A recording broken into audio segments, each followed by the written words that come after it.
Bonjour à tous, je suis Luc et vous êtes sur la chaîne Cœur & Co. Comme vous le savez, notre mission, notre ambition, notre raison d'être sur cette chaîne, c'est de vous faire voyager, de vous étonner, de vous inspirer et de vous faire découvrir des personnalités et des vies extraordinaires.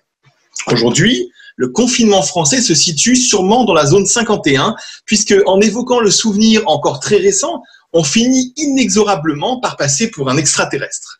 Oui, la France, c'est vrai, il y a encore 2 mois, était aux abois. C'était une France confinée, une France médusée, mais la voilà à présent repartie pour aboyer de nouveau ses droits. On n'aurait pas oublié quelqu'un, on n'aurait pas oublié un petit pangolin.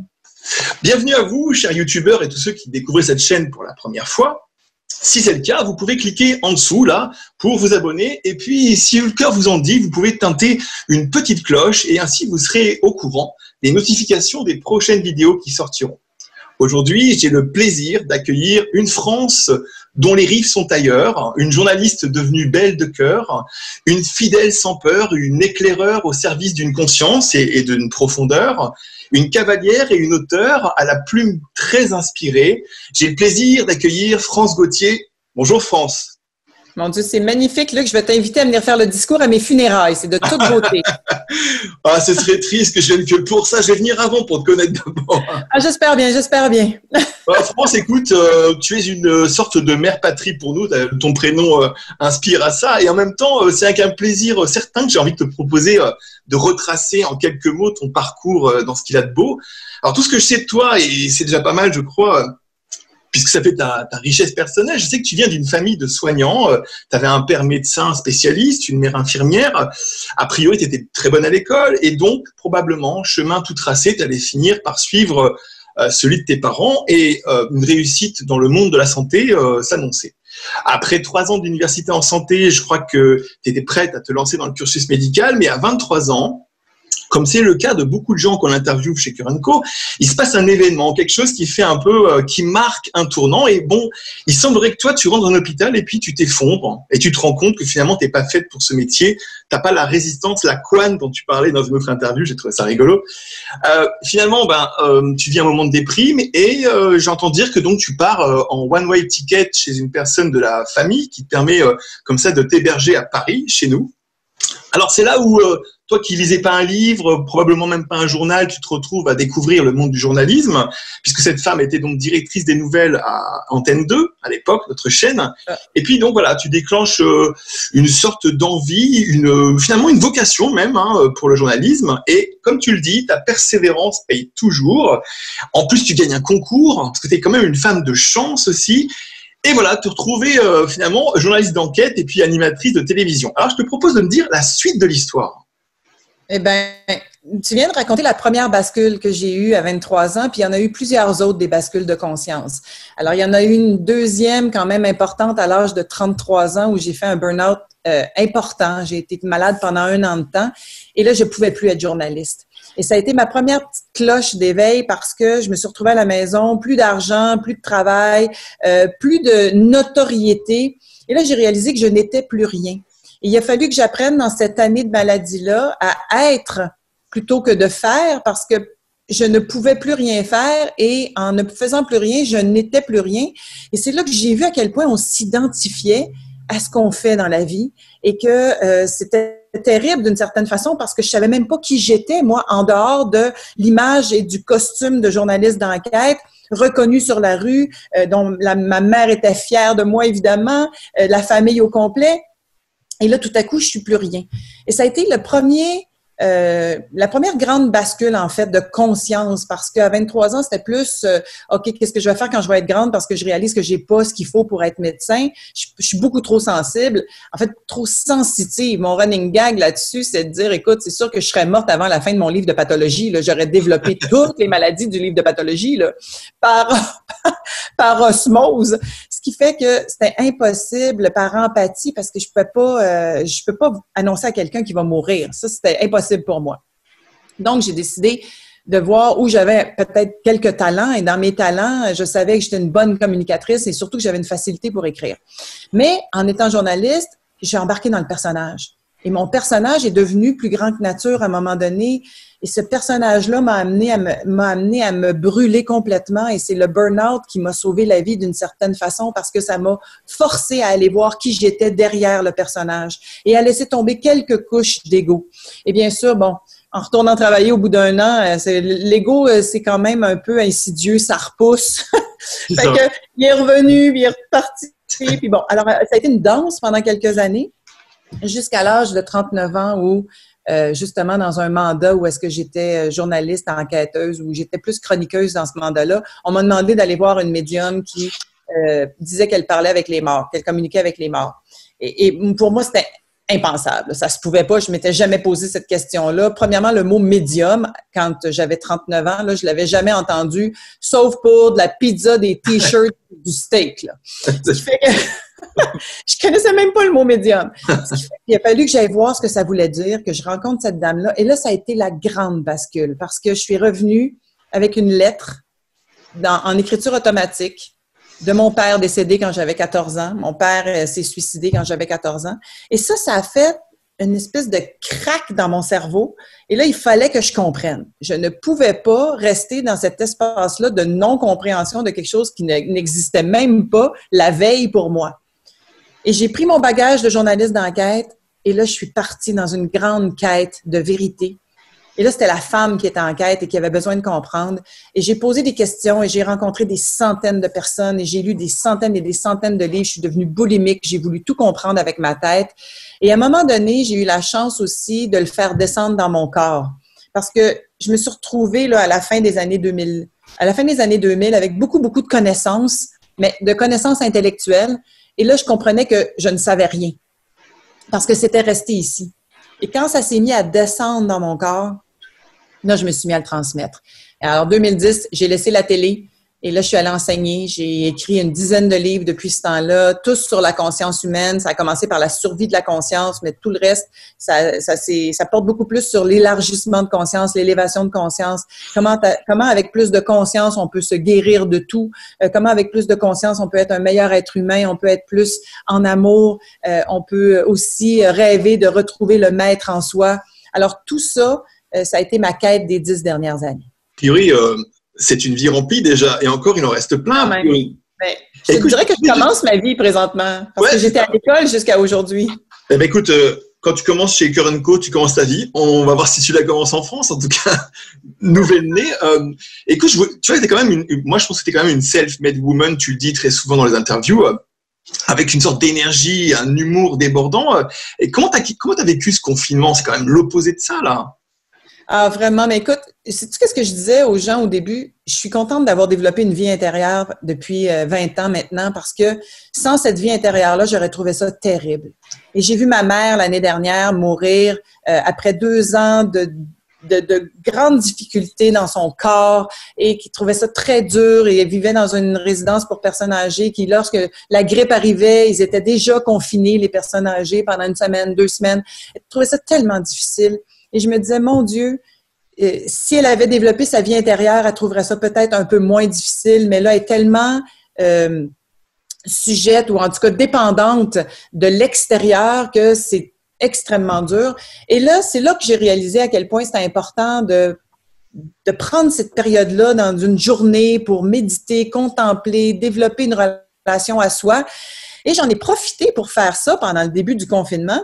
Mais rapidement, il s'est passé quelque chose d'assez intéressant parce que nous, ici au Québec, on a été confinés à partir du 13 mars. C'était un vendredi 13. C'était quand même très marquant. Je pense que vous autres, ça avait commencé quelques temps avant, peut-être 1 semaine ou 2 avant en Europe. Non, c'est un petit peu après que ça a commencé, vers le 15, ouais.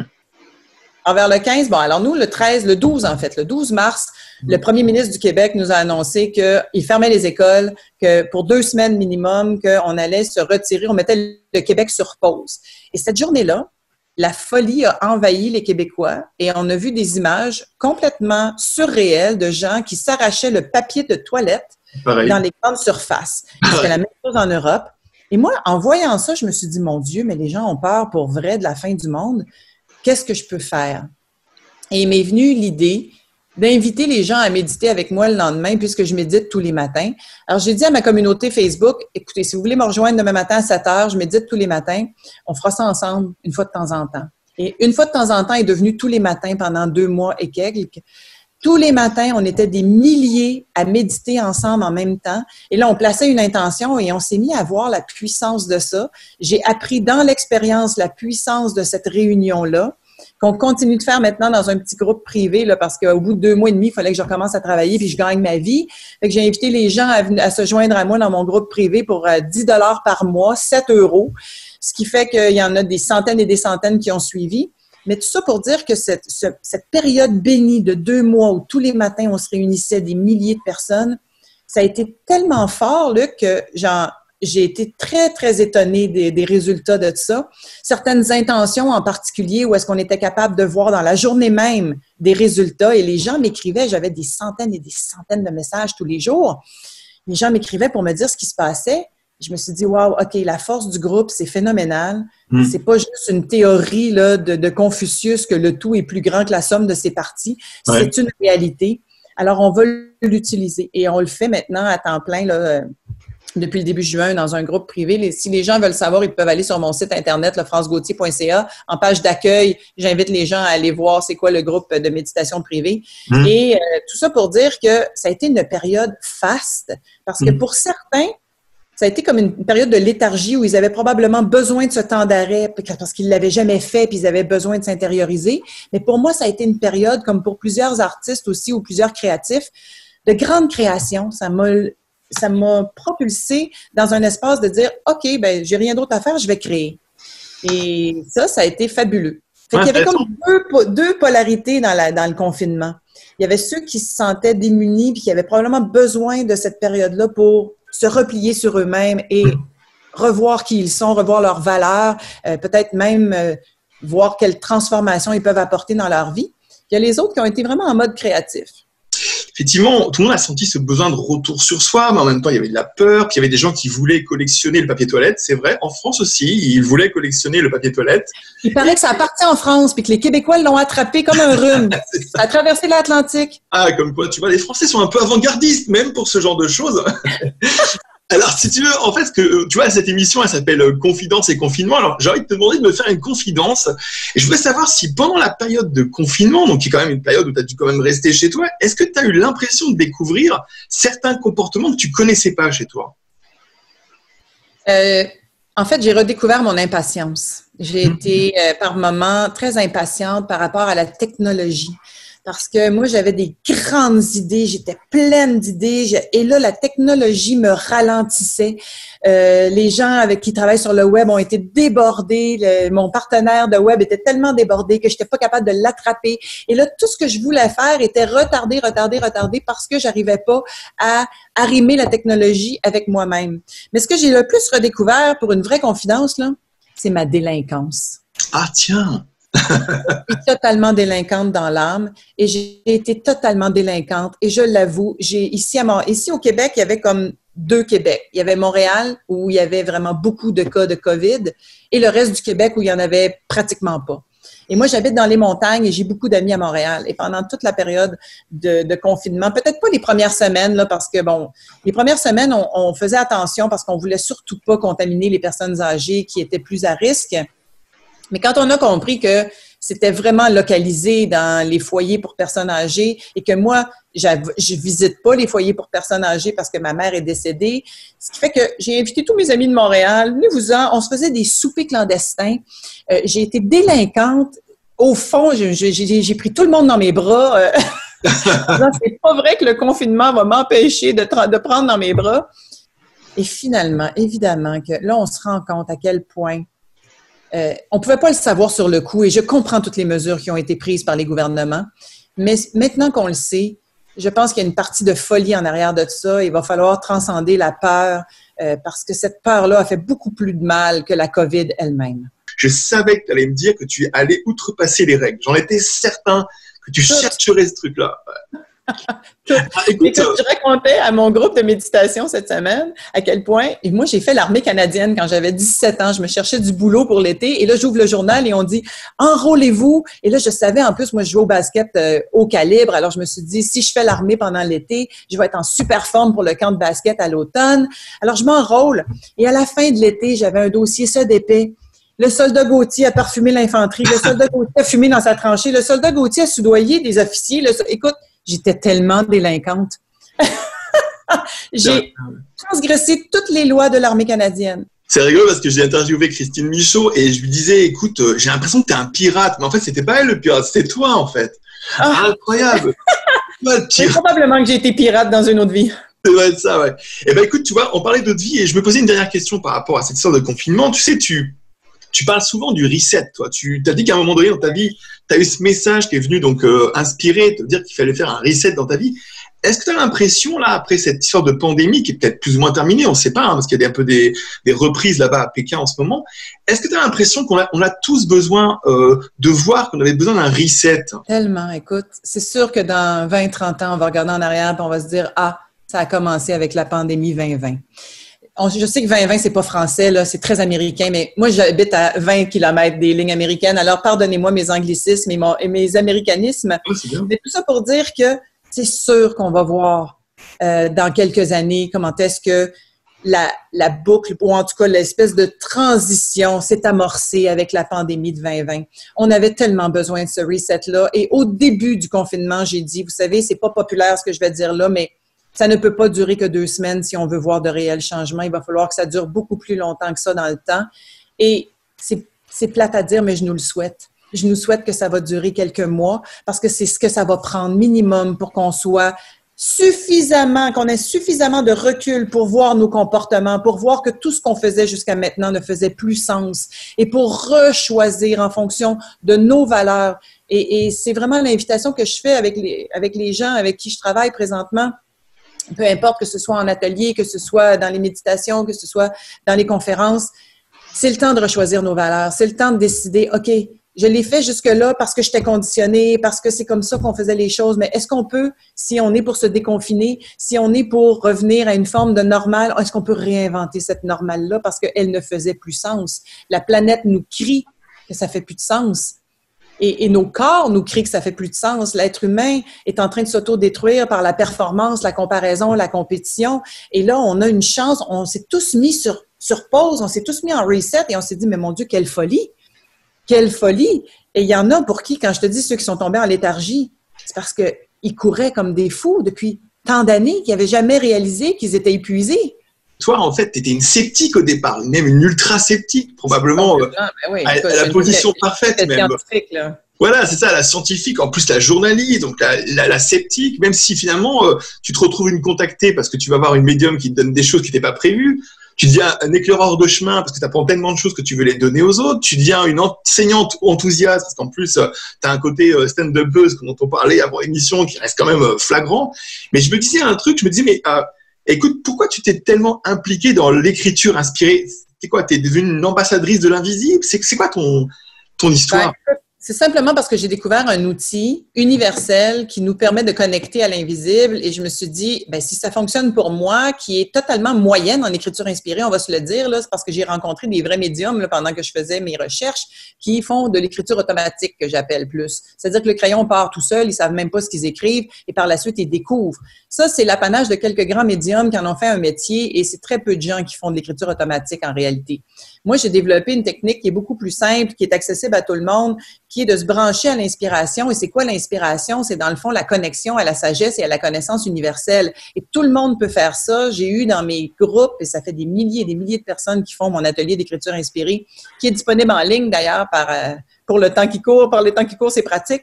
Il y a des gens, écoute, il y a des camionneurs, il y a des bûcherons, il y a des médecins, il y a des grands-mères, il y a des enfants, il y a des gens de tous les âges, de tous les horizons qui ont fait cet atelier-là. C'est accessible à tout le monde. Et qu'est-ce que ça fait? C'est que ça nous permet d'ouvrir nos œillères. C'est comme si ça nous donnait accès à nos angles morts et accès à une forme de connaissance à laquelle on n'a pas accès quand on est pris dans nos soucis du quotidien et que le hamster roule à temps plein.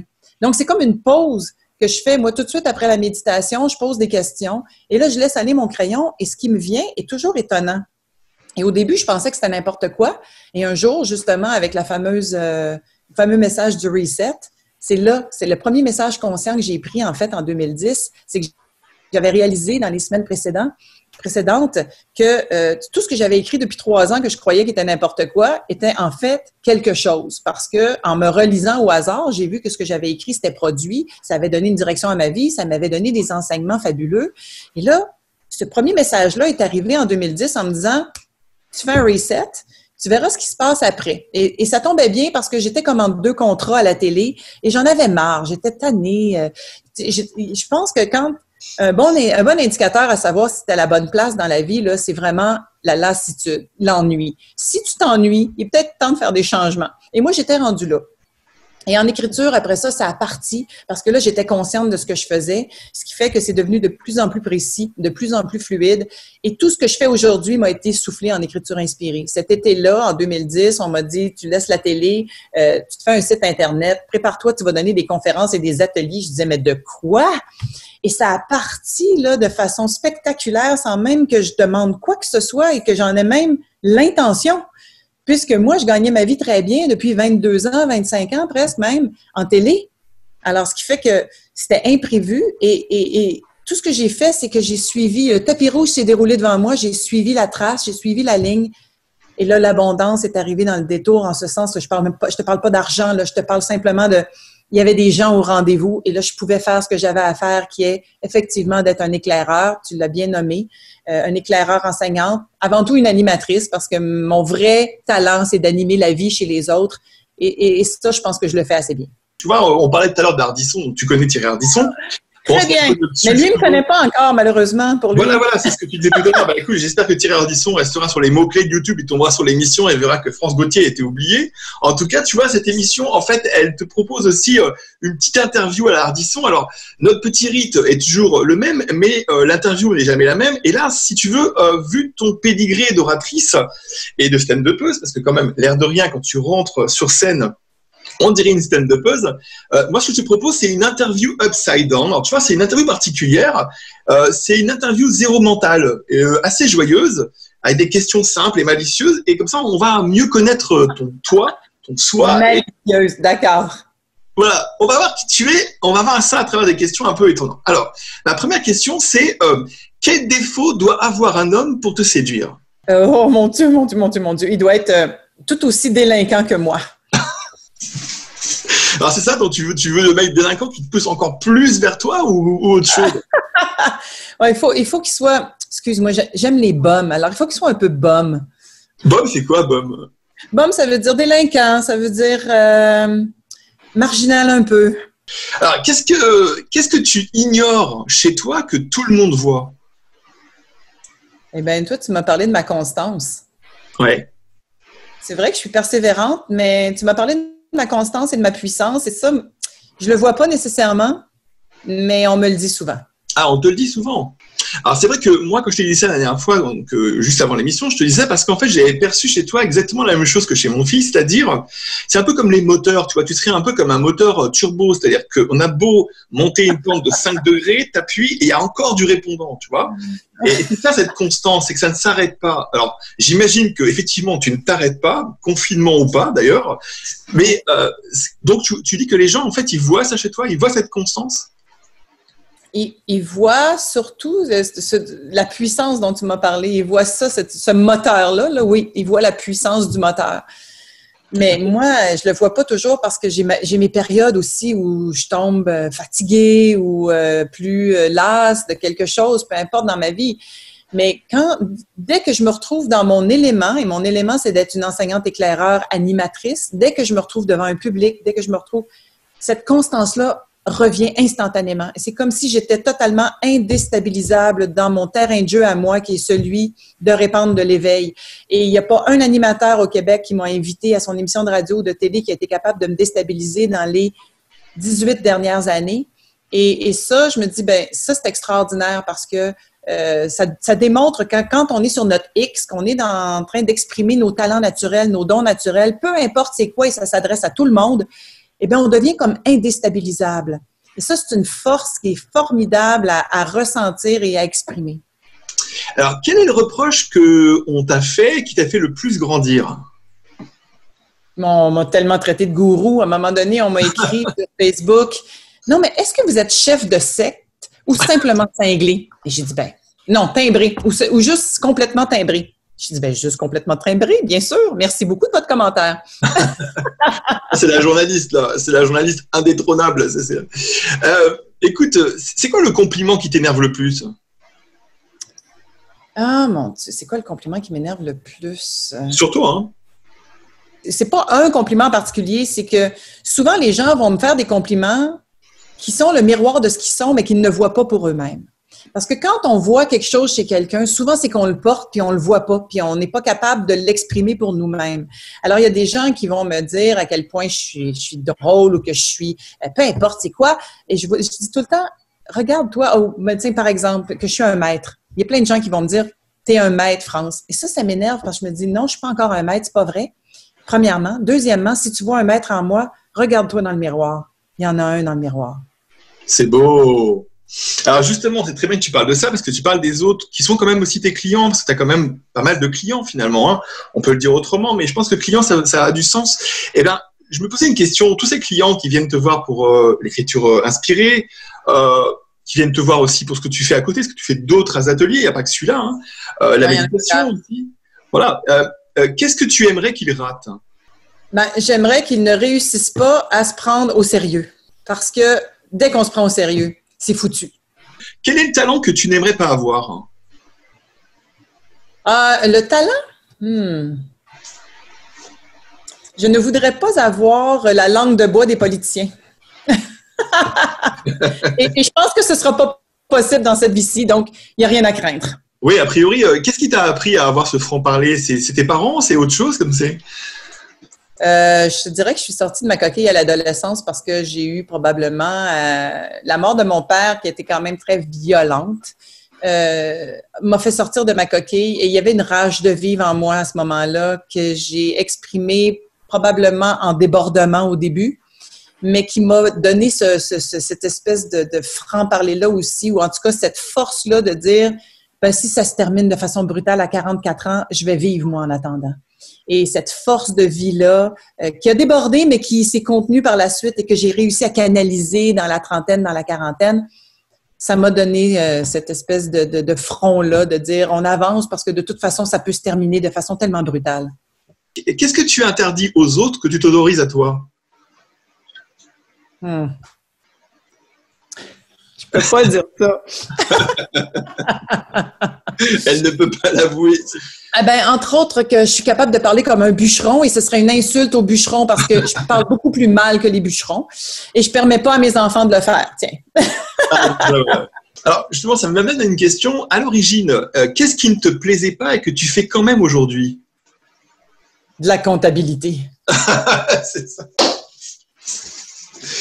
Mais quelle répartie elle a, mais c'est incroyable. En une seconde, elle ne trouve un truc parfait. C'est tellement insupportable. Mais heureusement, j'ai une comptable formidable, éveillée en plus, qui a fait tous mes ateliers et qui compte pour moi. Alors, je l'aime d'amour. C'est quoi la question qu'il ne faut pas que je te pose? Il y a des choses que je garde pour moi, je t'avoue. Alors, les questions qu'on ne me pose pas, notamment sur mon intimité. J'ai quelque chose avec l'intimité qui fait en sorte que, par exemple, dans des soupers de filles. Dans les soupers de filles, je ne sais pas si tu es au courant, ici au Québec, c'est vraiment terrible. Alors, les filles disent n'importe quoi et si on enregistrait, ce serait épouvantable. On ne peut pas diffuser ça. Alors, les filles racontent tous les menus détails de ce qui se passe dans leur vie sexuelle. Moi, je me suis toujours gardée, même pas une gêne parce que je n'ai pas de gêne, je me suis toujours gardé un jardin secret parce que pour moi, la sexualité, c'est sacré. Et ça fait que j'ai cet aspect-là où est-ce que je peux parler de n'importe quoi, mais je ne dévoilerai pas certains aspects de ma vie intime simplement parce que ça appartient à l'aspect sacré que je vis avec mon partenaire. Et c'est pas ma fille dit que je suis pudique, c'est pas vrai, c'est pas de la pudeur du tout. Il y a quelque chose de sacré dans l'union avec un partenaire de vie ou peu importe, qui fait en sorte que je trouve que c'est comme dénigré et je trouve que la façon dont on traite la sexualité aujourd'hui, avec la pornographie accessible à tout le monde, ça a tué l'amour et ça m'attriste beaucoup. Et j'espère qu'on va pouvoir revenir rapidement à l'amour, même si, bien sûr, que la sexualité en fait partie, on s'entend là. Mais ce qui est sûr chez toi, c'est qu'on sent une sensibilité particulière. Alors, même si tu dis que tu la gardes pour toi, etc., toi, tu dis que tu es perceptive autant plus que tu es sensible, tu vois, mais on sent une sensibilité particulière. On sent que presque tu pourrais être fleur bleue, presque. Je ne sais pas si c'est quelque chose que totalement, tu là. Oui, je suis une hypersensible. Mais tu sais, c'est une qualité. Au début, je voyais ça comme une tare. Au début, je voyais ça comme quelque chose de terrible parce qu'il a fallu que je me fasse une carapace tellement épaisse pour devenir journaliste d'enquête, pour pas m'effondrer puis pas pleurer devant les gens que j'interviewais. Et aujourd'hui, je vois la beauté de l'hypersensibilité parce que comme on m'a déjà dit, comme des maîtres m'ont déjà dit un jour, vous savez, c'est une grande chance que vous soyez hypersensible parce que vous montez une montagne tout le monde ensemble et les hypersensibles vont s'arrêter en chemin pour enlever les cailloux avant d'être blessés. Ceux qui sont moins sensibles vont s'arrêter au milieu du chemin parce que là, le caillou est tellement omniprésent que ça a fait une plaie immense et ils ne peuvent plus continuer à monter. Vous allez vous rendre en haut. Fait que cette façon de voir la vie m'a beaucoup apaisée parce que je me suis dit, c'est vrai, moi, je m'arrête en chemin, j'enlève mes cailloux parce que je ne peux pas endurer les cailloux. Je suis obligée de le dire. Mon authenticité vient du fait que je suis incapable de rien garder pour moi. Je suis obligée de le dire au fur et à mesure. Alors, je le dis, puis aujourd'hui, j'ai trouvé les mots pour le dire. Avant ça, ça sortait tout croche, puis ça blessait les gens. En vieillissant, j'ai appris à nommer les choses et c'est beaucoup plus facile de cette façon-là. C'est touchant parce que en fait, c'était une des choses que je voulais te poser comme question. Enfin, une des questions importantes, c'est que les gens qui sont puissance état, alors pour moi, ceux qui sont dans l'état d'être de la puissance, c'est des gens en fait, ils ont la capacité de faire monter les signaux faibles des gens. C'est-à-dire que je suis sûr que toi, quand tu te rapproches de quelqu'un, la personne, elle peut voir des choses d'elle qu'elle n'avait jamais vues avant. Parce que la puissance, c'est tellement une constance que ça fait monter tous les petits signaux et on voit tout d'un seul coup. Ça, tu dois connaître ça. Écoute, quand j'étais une jeune journaliste, mes patrons n'en revenaient pas. Ils me disaient toujours, mais comment tu fais pour leur faire dire tout ça? Et déjà, jeune journaliste, j'avais ce talent-là de faire dire les choses aux gens qui me prenaient comme leur grande sœur ou leur petite sœur, peu importe l'âge qu'ils avaient par rapport à moi, là. On me dévoilait tout. Et aujourd'hui, encore, j'ai cette facilité-là d'aller chercher ce que les gens ne disent pas à personne, mais qui a besoin d'être exprimé. Et ça, c'est tellement libérateur et je le vois dans mes ateliers. Là, il y a un atelier de guérison que je donne en présentiel, que je donne pas sur le web. Là, il faut vraiment être en présentiel. Et j'ai vu des choses formidables se produire parce que quand les gens sont prêts et qu'ils reprennent leur pouvoir, on est dans une ère fabuleuse de reprise de pouvoir et avec les bons outils, c'est extraordinaire ce à quoi on peut assister. Que les gens vont appeler des miracles. Puis moi, j'appelle pas des miracles parce que la vie en soi est un miracle.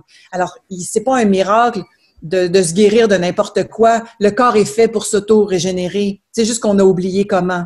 Alors là, on est en train de réapprendre comment, de se reconnecter avec la sagesse ancestrale, avec l'Ayurveda, entre autres, qui n'avait jamais traversé l'Atlantique, puis que là, on est en train de découvrir ici avec la sagesse des Amérindiens, avec la sagesse de tous ces gens-là. Moi, ma grand-mère aux îles de la Madeleine, dans des îles perdues dans le fin fond du Québec, était une grande guérisseuse. Elle allait dans les bois cueillir les racines, les fleurs. Et j'ai un de mes oncles qui est arrivé aux îles à l'âge de 20 ans, dans les années, je te dirais, 40, 50, avec un diagnostic de maladie terminale. Les médecins lui ont dit, tu vas mourir de ta maladie du rein, retourne chez toi. Il y avait dans la vingtaine, ma grand-mère a dit non, non, non, c'est pas vrai, ça se passera pas comme ça. Elle est allée cueillir ses petites fleurs et ses racines. Elle lui a fait ses potions magiques et il est mort à 85 après avoir eu 10 enfants. Ce qui fait que je viens d'une longue lignée de guérisseuses, ma grand-mère, ma mère infirmière et moi, on porte toute la même lignée. Et je suis pas devenue médecin, mais à travers les ateliers, je vois beaucoup de guérisons se produire. Et je sais qu'aujourd'hui, cette ère-là qu'on vit donne la chance à tous ceux qui le veulent de reprendre leur pouvoir et moi je dis, je vais mourir en santé minimum. Fait que l'idée, c'est de mourir en santé. On va tous mourir, mais on peut mourir en santé. Tu vois, il y a un truc dans ce que tu viens de dire que je vais récupérer parce que ça fait la transition parfaite pour ma question suivante parce que tu parles de la chance et tu vois, quand j'ai écouté un peu les interviews que tu as fait au bon gré de YouTube, j'ai pu en voir pas mal. À un moment donné, tu disais qu'en tant que journaliste d'enquête là à TVA, tu avais eu un Jean-Luc Mongrain qui t'avait dit en gros que tu avais, bon je vais le dire comme ça, mais que tu as le derrière bardé de médailles, tu vois, et que donc tu avais un incroyable niveau de chance par rapport à d'autres, que c'était vraiment… Alors écoute, je me dis, là tu parlais de chance tout à l'heure, d'avoir la chance d'être soi-même, mais qu'est-ce que tu sais de la chance, toi? Qu'est-ce que tu sais des secrets de la chance? Eh bien, je vais t'expliquer cette chance-là, puis après ça, on va comprendre le reste. Jean-Luc me disait, en bon français, t'as le cul bordé de médailles. Et ça, pour lui, évidemment, ça voulait dire que j'étais chanceuse. Il comprenait pas comment ça se fait que j'arrivais toujours au bon moment, à la bonne place pour attraper mon bandit la main dans le sac parce que je faisais de l'enquête et je courais après des bandits, des gens qui fraudaient le système, peu importe, et je les attrapais tout le temps au bon moment. Et ça, pour lui, c'était fascinant. Mais moi, je me revois dans la salle. Je n'étais pas dans la salle des nouvelles à l'époque. On était dans des bureaux d'affaires publiques là, à TVA à Montréal. Je me revois à mon bureau ressentir que, OK, c'est le temps d'y aller. Et là, de dire à mon caméraman, Paco, on part maintenant. Et lui, de me répondre pourquoi? Il faut passer par un affectateur. Je dis non, oublie l'affectateur, on part maintenant, là. Et dès qu'on partait, je savais que j'arriverais au bon moment. Alors ça, c'est la perceptive pure en moi. Ce que les gens ont besoin de savoir, c'est que tout le monde vient au monde avec une des deux facultés, perception ou sensation, c'est-à-dire intuition, un peu plus développée et va développer l'autre pendant sa vie. Alors, la perception pure, l'inspiration, c'est plus relié au principe masculin. Mon principe masculin était très fort à l'époque. L'intuition, les sensations, tout ce qu'on ressent dans le corps est plus relié au principe féminin. Et moi, j'ai harmonisé ces deux principes-là avec le temps, en ayant des enfants, entre autres.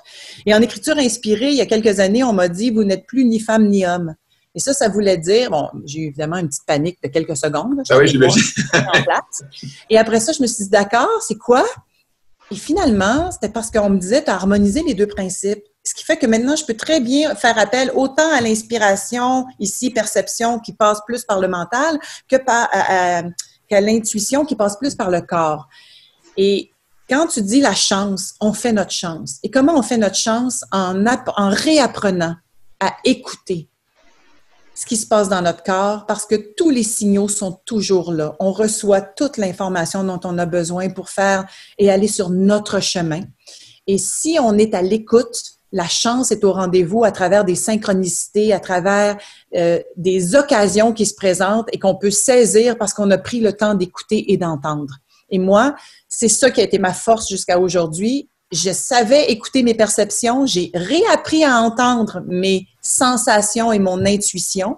Et aujourd'hui, mon beau cerveau qui est allé à l'université pendant 5 ans ne sert plus à rien d'autre que « Oups! Qu'est-ce qui vient de se passer? » Et là, on peut analyser un peu, là, mais très peu, juste pour prendre la décision de quelle direction on va prendre. Mais pour le reste, là, je me sers plus du tout de cette intelligence vive-là parce que j'ai appris à écouter et à capter l'information de d'autres façons. On m'a aussi dit un jour, tu vas avoir accès à la connaissance. Et je comprenais pas parce que bien sûr que je suis très consciente que je connais pas grand-chose.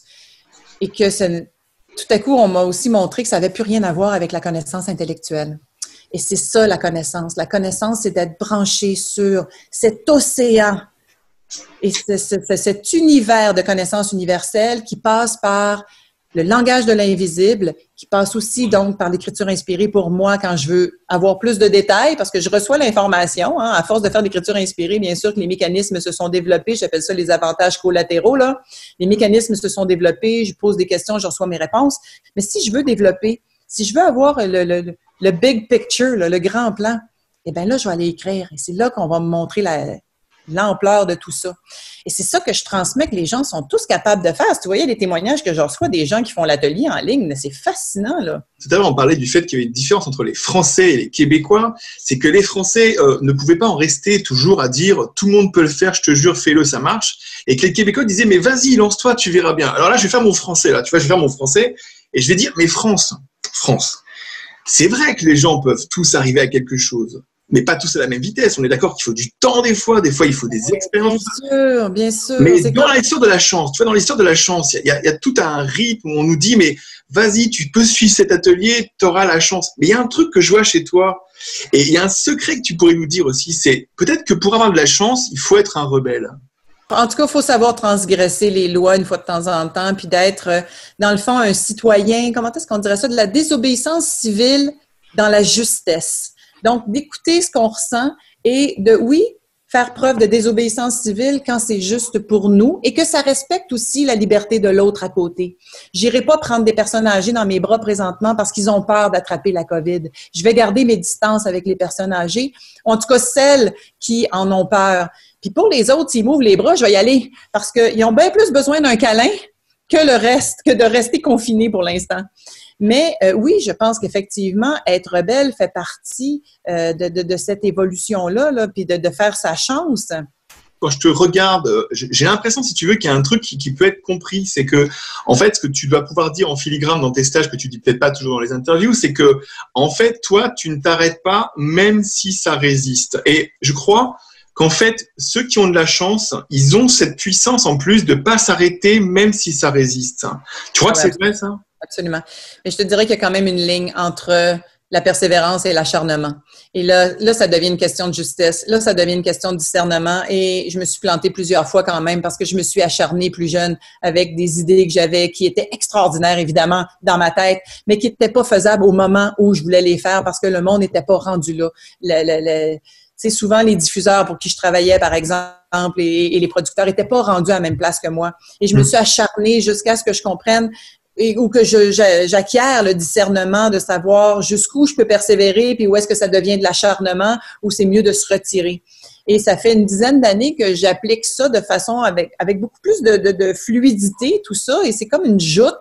Et à un moment donné, c'est comme, OK, c'est beau, je m'arrête là, je recule. Mais si je recule, c'est simplement pour faire un pas de côté puis continuer à avancer avec une nouvelle stratégie. Parce que quelque part, hein, comme disait Maria dans la Mélodie du bonheur, quand Dieu ferme une porte, quelque part, il ouvre une fenêtre.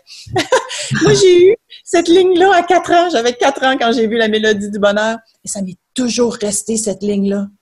Quelque part, il ouvre une fenêtre et moi, je vais rentrer par la fenêtre. De la fenêtre au passage, moi j'ai envie de te poser une question que bon, on t'a déjà posée, mais tu vois, quand on regarde bien finalement, tu as abordé la vie après la mort. Avec le livre, là, On ne meurt pas. Tu abordes la vie avant la mort et la guérison. Tu fais vivre et mourir guéri. Tu abordes le passage de la mort. Tu parles de l'accompagnement de Anne-Marie Séguin, donc ton amie à qui j'envoie un hommage. Et voilà, parce que c'est important aussi. Et tu vois, finalement, qu'est-ce qui t'intéresse tant dans la mort? Qu'est-ce qui m'intéressait tant dans la mort? Parce que j'ai complété ma trilogie il y a déjà 2 ans et j'ai décidé que par la suite, j'allais parler de la vie, c'était suffisant. Mais bien sûr que si on m'invite de parler de la mort, je vais y aller quand même parce que je pense que même si moi, c'est un sujet que j'ai complété, ça ne veut pas dire que c'est complété pour tout le monde. Et bien sûr que ça demeure la plus grande peur présentement. Quand j'ai eu mes enfants, j'ai réalisé que je ne pouvais pas mourir. J'avais jamais eu peur de la mort avant d'avoir des enfants. Et que là, je ne pouvais pas mourir au moins avant 20 ans. Il fallait que je les amène à 20 ans avant de pouvoir mourir. Alors, je me suis posé la question, c'est quoi la mort? Et là, on m'a forcé à me poser cette question-là quand on m'a présenté une lettre de mon père décédé depuis 25 ans. Et ça a ouvert un champ de tous les possibles où est-ce que, tant que je ne comprenais pas la mort, je ne pouvais pas mordre dans la vie. Et c'était ça ma ligne. Depuis que je comprends la mort, je mords dans la vie. Et à partir du moment où j'ai arrêté d'avoir peur de mourir, et je te jure, c'est pas du tout une ligne pour avoir l'air intelligente et forte, là, je n'ai plus aucune peur de mourir. Personne n'a envie de souffrir avant de mourir, mais heureusement, on vit à une époque où est-ce qu'on n'est pas obligé de souffrir non plus. On peut demander de l'aide médicale pour ne pas souffrir. Ce qui fait que je n'ai plus aucune peur de la mort. Mais, au-delà de ça, ça m'a vraiment permis de vivre beaucoup plus intensément. Et c'est pour ça que je m'intéressais à la mort. C'était pour vivre plus intensément chaque moment avant d'y arriver. Hein, c'est la ligne de Snoopy et Peanut, là, tu sais, Peanut qui dit à Snoopy ou c'est Snoopy qui dit à Peanut, peu importe. Alors, il dit, tu sais qu'on va mourir un jour et l'autre de répondre, oui, mais tous les autres jours, on va vivre. Ouais, c'est beau. C'est beau. Écoute, tu vois, si tu mords dans la vie, j'ai envie de te poser une question pour finir cette émission, puis on aura encore une après là.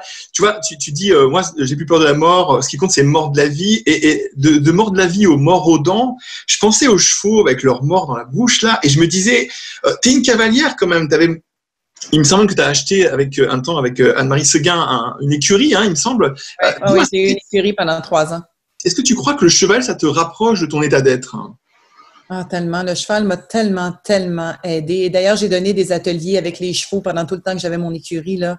Je laissais les gens venir à l'écurie, je donnais des ateliers de reconnaissance de soi à travers cette bête extraordinaire. Moi, je dis que les chevaux, c'est nos dauphins du Nord.